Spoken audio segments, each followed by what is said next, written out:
Assalamu alaikum. Dear Imam Omar, I hope this finds you well.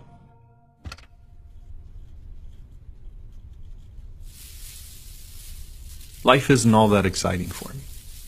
I go to work, go shopping, go home, and aside from babysitting Fatima occasionally, don't really have much of a social life. Kareem from the masjid always asks me to come volunteer for stuff, and I usually back out.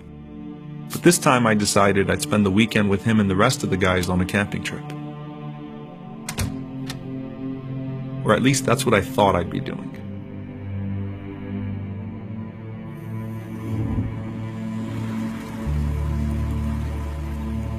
I'm not the most responsible guy in the world. I flake on many of my obligations and tend to be last minute about everything.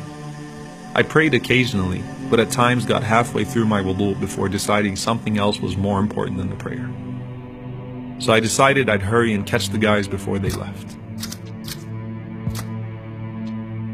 But Allah had a different plan. And that plan included me being unable to open a door I'd opened a million times before.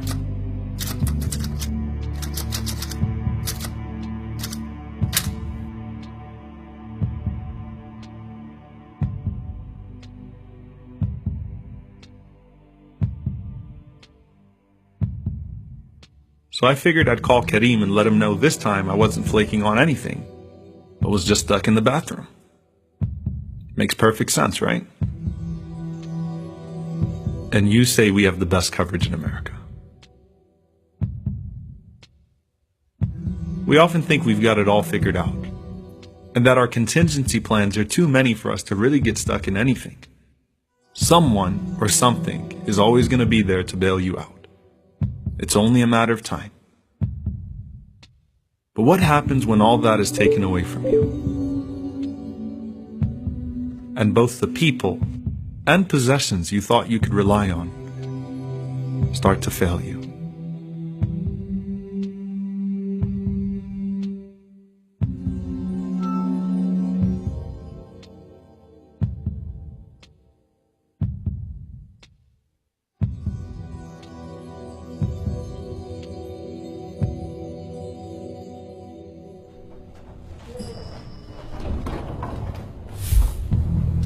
At some point, you just want anybody to hear you. And the movements in the hallway create this sense of hope that someone's gonna come get you.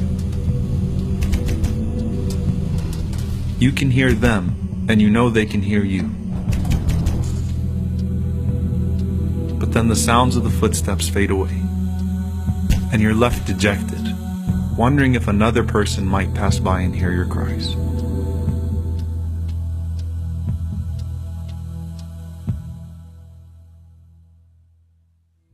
But as you wait, you might as well entertain yourself as best as you can. It's pretty pathetic, I know, but sometimes imaginary friends are easier to deal with and can actually really keep you company.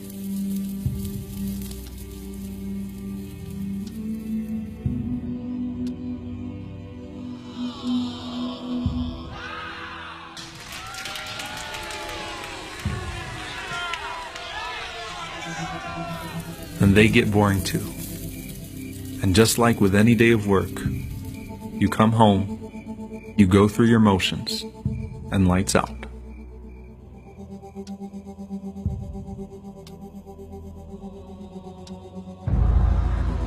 That wasn't exactly what I had in mind. And before I knew it, my bathroom started to seem more like a grave.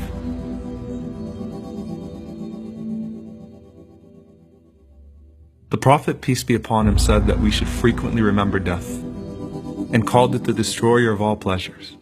And though this might have been an odd place to do so, I probably thought of it more in those few moments than I had over the last year. It's amazing that it took getting stuck in a bathroom to start thinking about what it would be like to be alone in the grave. But I guess that's the point. Expect the unpredictable at any time.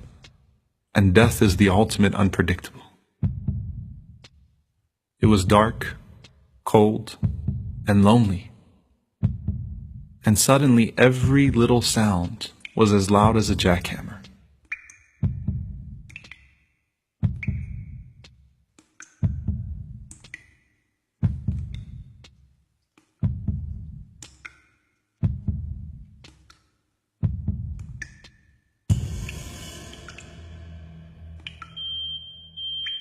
But then I woke up to a nightmare that the fire that followed the grave was now to consume me, and that I could only hold off my inevitable fate for so long, because no one was going to hear or see me suffocate or burn.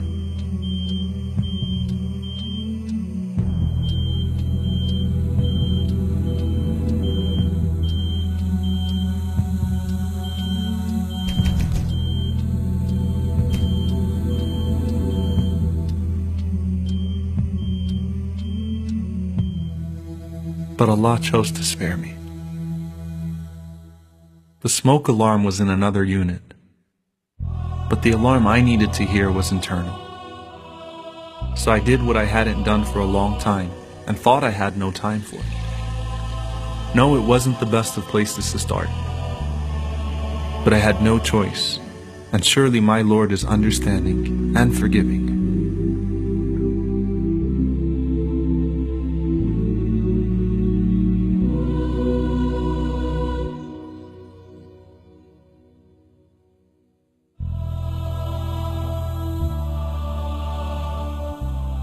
Alhamdulillah. Suddenly there was clarity and an overwhelming sense that everything was going to be okay.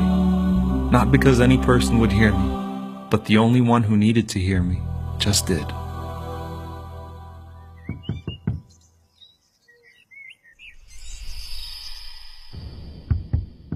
The sounds started to come back, but this time they sounded real. And ironically, it turned out to be the one guy I'd actually done something nice for this year.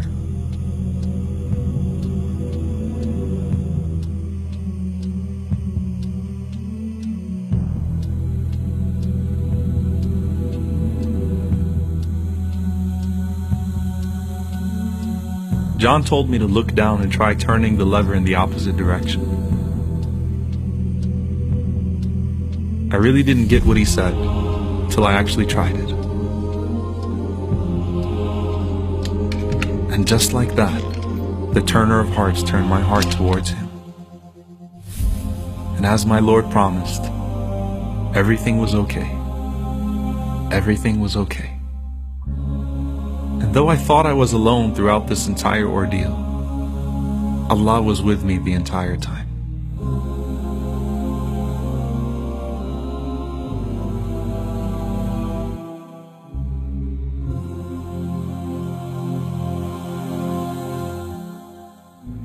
So Allah subhanahu wa ta'ala tells us in the Quran, وَمَن يَتَّقِ اللَّهَ يَجْعَلْ لَهُ مَخْرَجًا وَيَرْزُقْهُ مِنْ حَيْثُ لَا يَحْتَسِبُ. That when you're conscious of Allah, Allah will make a way out for you. But the thing is that sometimes Allah subhanahu wa ta'ala is going to delay that way out so that He can give you some perspective. Because you see, if Ziyara would have went on that trip, he would have had a weekend of fun. But now he has a lifetime of perspective. And that's why the Prophet ﷺ, he said that when Allah sends these tests to us, He called them a'rad, which are hindrances. So Allah will take a little bit of your health so that you can recognize the blessing of your health. He'll take a little bit of your wealth so that you can recognize the blessing of your wealth. He'll take a little bit of your time so that you can recognize the blessing of your time. So all of these things are to put things back in perspective so that we don't become ungrateful, so that we don't lose sight of the purpose in life, so that we keep our focus on Allah subhanahu wa ta'ala. And that's what the Prophet ﷺ said. He said that أَلَا كُلُّ شَيْءٍ خَالَ اللَّهَ بَاطِلُ, that the most truthful line of poetry ever spoken was that everything besides Allah subhanahu wa ta'ala is disposable. Because if you lose anything else in life, then you can replenish it with something, you can replace it with something. But if you lose Allah, you lose everything, including yourself.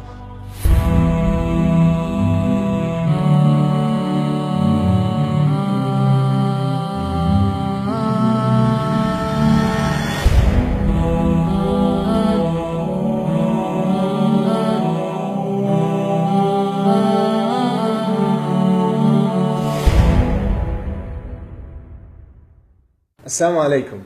Thank you guys for watching this episode. We thank you all for your support. And we hope that you enjoyed watching it. Share it, inshallah ta'ala, let people know. Make sure you like this video and you share it with your friends. If you haven't watched the previous episodes, make sure you click here. And if you'd like to watch the entire series, then click here for the playlist. Jazakumullah khair. Wassalamu alaikum wa rahmatullahi wa barakatuh.